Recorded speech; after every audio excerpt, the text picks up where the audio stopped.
The winter of 1897 descended upon Silver Creek Valley with the weight of a judgment, a heavy, suffocating blanket of white that seemed determined to bury the past and the present alike.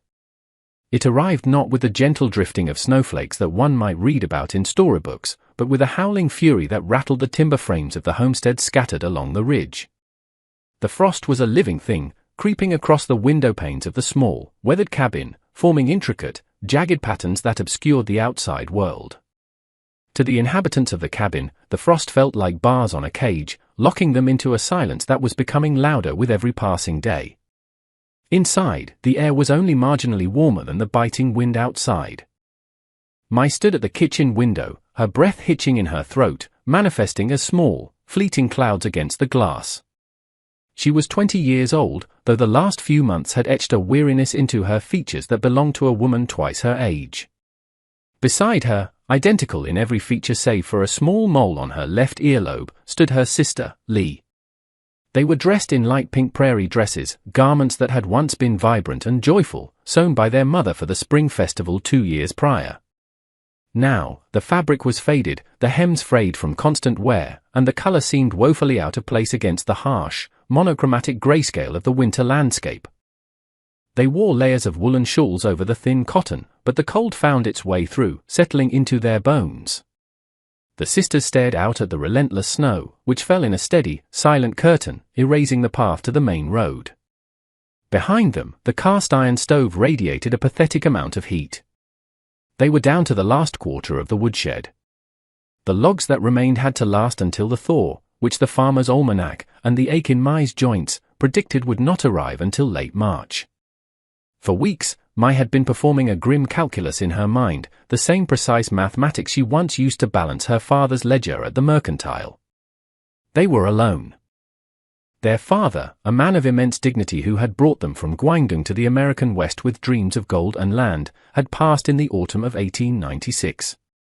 Their mother, whose laughter used to fill the drafty cabin with warmth, followed him 6 months later, taken by a fever that swept through the valley with the speed of a prairie fire. Now, it was December 24th. The cupboard contained a small sack of rice, less than a cup of dried beans, and a jar of pickled vegetables they had been rationing since October. "It's sticking," Lee whispered, her voice cracking slightly. She pressed her hand against the cold glass. "The snow." "It's not stopping, Mai." Mai reached out and took her sister's hand, squeezing it firmly. "It will stop eventually, Lee. The storms always pass." "But what comes after?"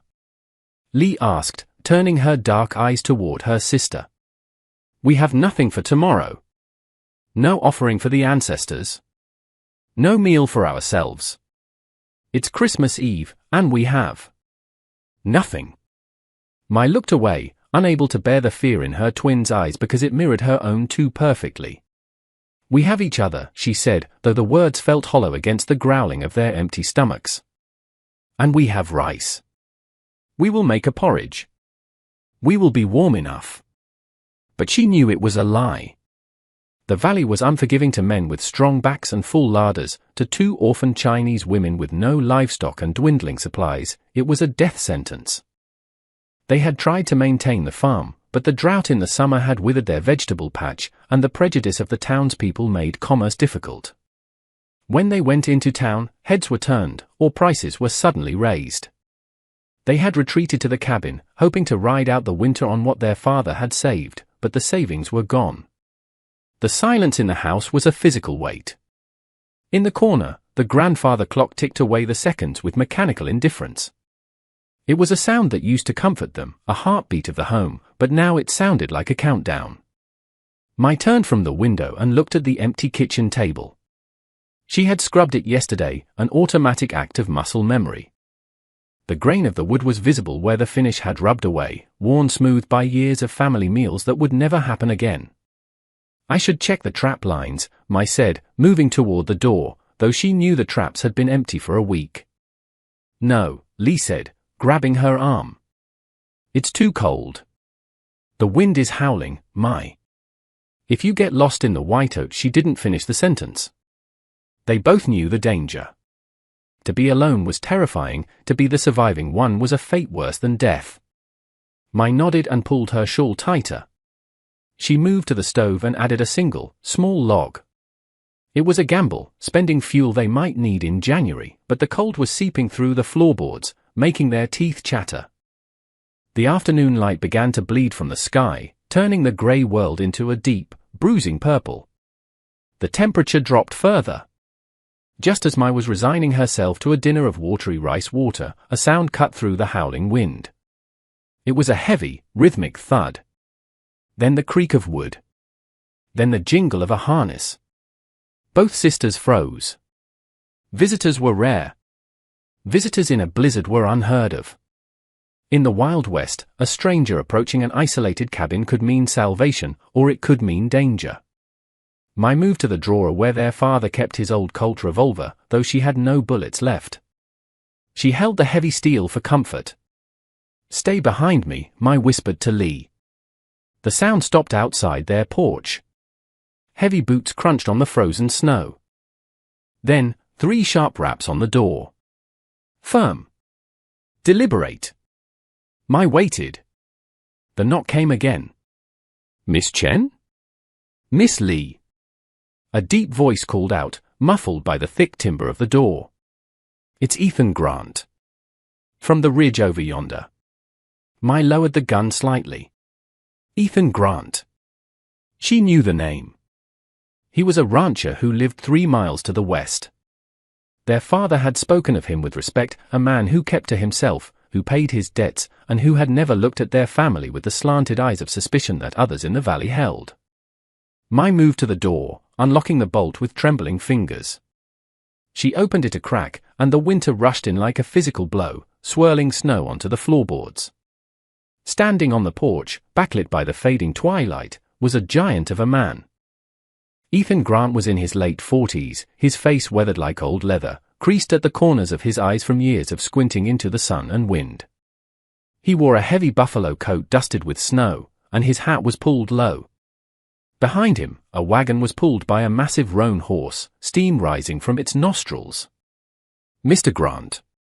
Mai asked, her voice steady despite the cold. He took his hat off, revealing hair that was graying at the temples. He looked at the two of them, taking in their thin pink dresses and the poverty that clung to the room behind them. His eyes, a piercing blue, softened. "I apologize for the intrusion, ladies," he said, his voice a low rumble. "I was heading back from the mercantile in town, and... well, the roads are getting bad. I saw your chimney smoke was looking a mite thin." He looked past her shoulder, his gaze landing on the empty table. He didn't stare, but he saw. He saw everything.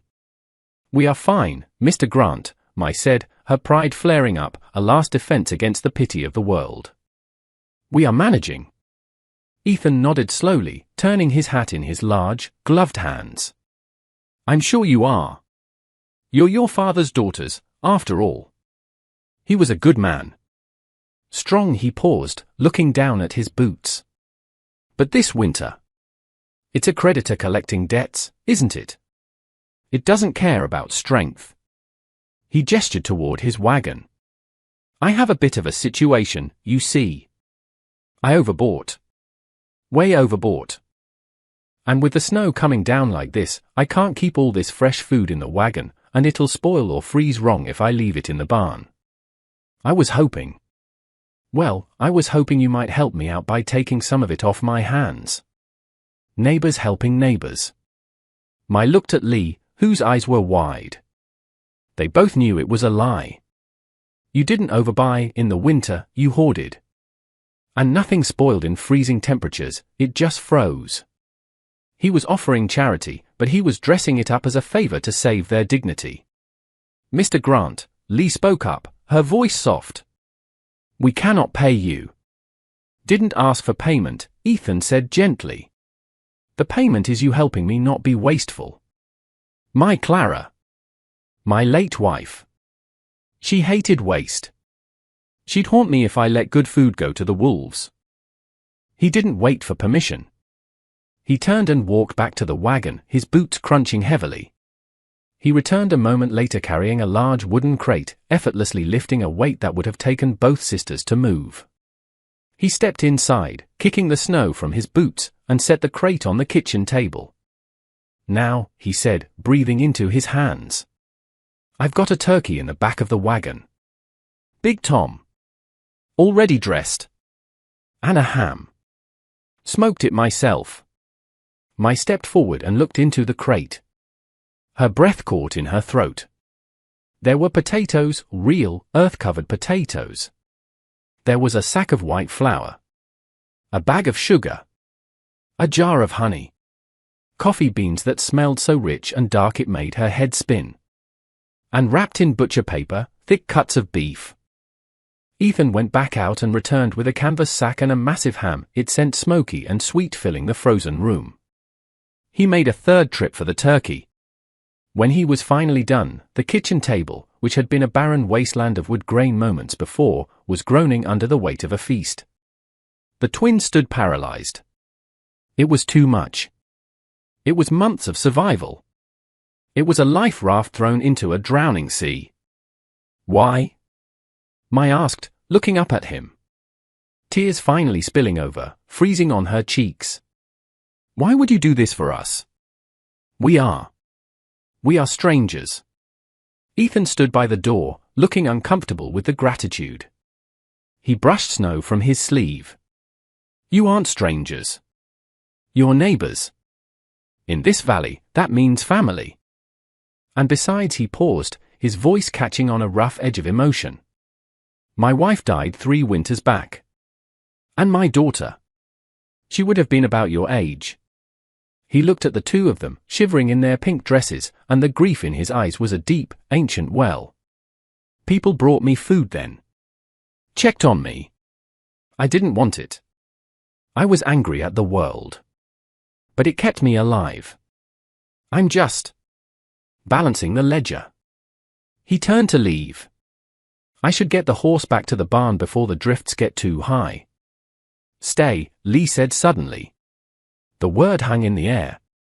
I looked at her sister, then at Ethan. "Yes. Please. Stay.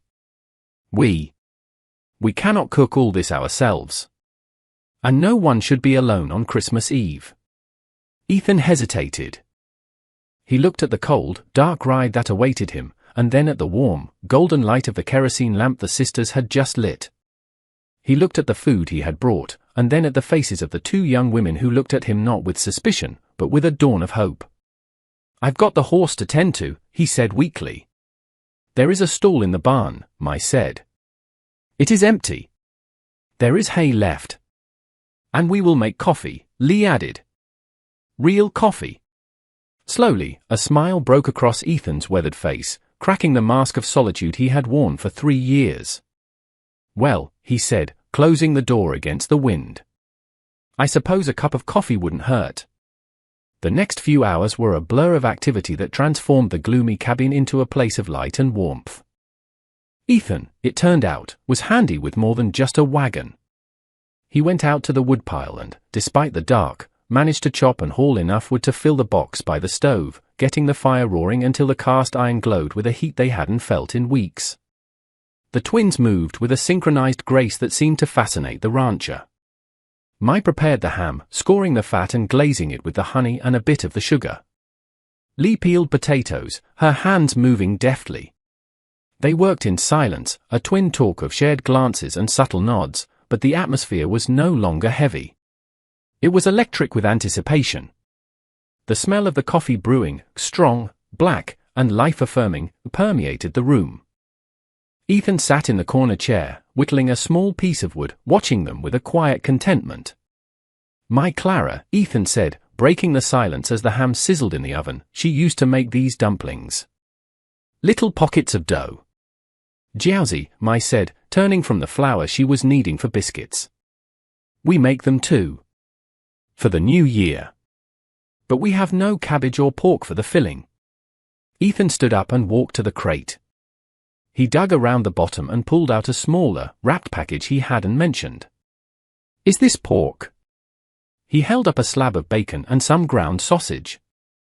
"And I think there's an onion in the sack." The twins looked at each other, a spark of pure joy passing between them. We can make them, Lee said, clapping her hands. We can make dumplings. And so, the cultural lines that usually divided the valley dissolved in the heat of the kitchen. The rancher watched as the Chinese sisters rolled out dough with a glass bottle because they had no rolling pin, filling the wrappers with the sausage and onion, pleating them with a dexterity that looked like magic. In return, Ethan showed them how to make cowboy biscuits, using the bacon grease to make them savory and dense. By the time the meal was ready, the blizzard outside was a distant concern. The wind battered the walls, but the cabin held firm, fortified by the heat of the stove and the warmth of human connection. They pushed the table near the stove. The feast was eclectic: a glazed ham, roasted potatoes, fluffy biscuits, and a platter of steamed dumplings. It was a meal that defied geography, a dinner that belonged nowhere but the American West. They sat down. Ethan felt large and clumsy in the small chair, but he didn't mind. Mai and Lee had draped their shawls over the backs of their chairs, the heat of the room finally allowing them to be comfortable in their pink dresses. We usually offer a prayer to our ancestors, Mai said, looking at the food. To invite them to eat with us. Ethan nodded respectfully. I'd be honored if you did. Mai and Lee closed their eyes, bowing their heads. They spoke softly in Cantonese, inviting the spirits of their father and mother to partake in the abundance, thanking them for watching over the house. When they finished, they looked at Ethan. And I usually say grace, Ethan said. He bowed his head. Lord, we thank you for this food. We thank you for unexpected company. We ask you to bless this house and these young women. And tell Clara I miss her. Amen. Amen, the sisters whispered. They ate with the hunger of those who had been starving not just for food, but for fellowship. The ham was salty and sweet, melting on the tongue. The biscuits were warm and comforting. And when Ethan tried a dumpling, his eyes widened. That, he said, pointing his fork at the dumpling, is the best thing I've tasted in 20 years. Lee giggled, a sound that seemed to startle even herself. She hadn't laughed since the spring. As the meal progressed, the stories began to flow. Ethan spoke of his youth, coming west on a cattle drive, the wildness of the land before the fences went up. He spoke of his wife, Clara, not with the sharp pain of fresh grief, but with the fond melancholy of a scar that has healed. The twins spoke of their journey across the ocean, the smell of the salt air, the strangeness of the mountains. They spoke of their father's dream to build a legacy, and their mother's insistence that they never forget their language. I have a question, Ethan said later, as they sat nursing their third cups of coffee. Those dresses. They're mighty fine, but they don't look like winter clothes. Mai looked down at the pink fabric. She smoothed the frayed hem. Our mother made them. For the spring festival. It was the last thing she sewed before she got sick. We wear them when we need to feel close to her. When we need to remember that spring always returns. Ethan was silent for a long time. He looked at the fire, the light dancing in his blue eyes. She was right, he said softly. Spring does return. But sometimes, you need help getting through the winter to see it. He reached into his coat pocket and pulled out a small leather pouch. He placed it on the table. I didn't want to bring this up before dinner, he said. But your father. He did some work for me a few years back. Helped me fix a fence line that had washed out in the flood. He refused payment at the time. Said he was just being neighborly. Mai frowned. Father never mentioned that. He wouldn't have, Ethan said. He was a proud man. But I kept the money aside. Invested it in a few head of cattle. It's grown a bit. He pushed the pouch toward them. It clinked heavily. That's not charity, Ethan said firmly, seeing Mai about to protest. That's a return on investment. It's yours. It should be enough to buy seed for the spring planting, and maybe some warmer clothes for the rest of the winter. Mai opened the pouch. Inside were gold coins. Real, heavy gold coins. It was more money than they had seen in their lives. It wasn't just survival, it was a future. Mr. Grantley whispered. Ethan, he corrected. Please. If we're going to be eating dumplings together, you have to call me Ethan. Ethan, Mai said, her voice trembling. We cannot take this. You can, and you will, he said, his voice leaving no room for argument. Because I'm an old man with no family, and I'm looking to hire some help. I need folks who can do figures and keep books. My ranch is getting too big for me to manage the numbers alone. I hear you two are wizards with mathematics. It was a ruse, partially. A way to give them dignity along with the help. But as he looked at them, intelligent, resilient, survivors, he realized it wasn't entirely a lie. They were exactly the kind of spirit the valley needed. We are good with numbers, Mai admitted, a small smile touching her lips. Then it settled, Ethan said, slapping his knee. Business partners. The night deepened, but the fear that had plagued the cabin for months was gone, banished by the aroma of roast turkey and the sound of voices. They sat by the fire until the embers burned low. Ethan slept in the armchair, refusing to take the sisters' bed, his heavy coat acting as a blanket. Mai and Lee slept in their room, huddled together under their quilts. For the first time in months, Mai didn't dream of the cold. She dreamed of the spring. She dreamed of green shoots pushing up through the black earth, of the creek running clear and cold, and of the pink dresses dancing in a warm breeze. Christmas morning broke with a brilliance that blinded. The storm had passed, leaving the world scoured clean and covered in a diamond dust of snow. The sun was a hard, bright coin in the sky. Ethan left after a breakfast of heated-up leftovers and fresh coffee. He hitched up the roan horse, the wagon now light and empty. I'll be back in a few days, he said, standing on the porch. To check on those books we talked about. And to bring more wood. That pile is looking sad. We will be here, Mai said. She stood next to Lee, both of them wrapped in their shawls, but standing straighter than they had the day before. Merry Christmas, Mai. Merry Christmas, Lee, Ethan said, tipping his hat. Merry Christmas, Ethan, they said in unison.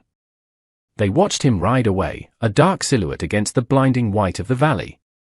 He wasn't just a neighbor anymore. He wasn't just a rancher.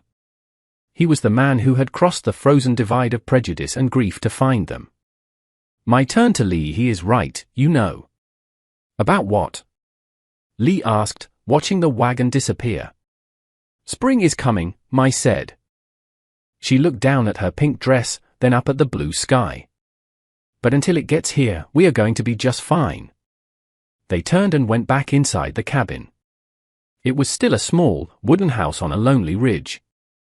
The wind still blew, and the world was still hard. But as the door clicked shut, it didn't sound like a cage closing anymore. It sounded like a home, safe and warm, filled with the lingering scent of turkey, the promise of the future, and the invisible, unbreakable threads of a new family forged in the heart of winter. The creditors of winter had come to collect, but love, unexpected and rugged, had paid the debt in full.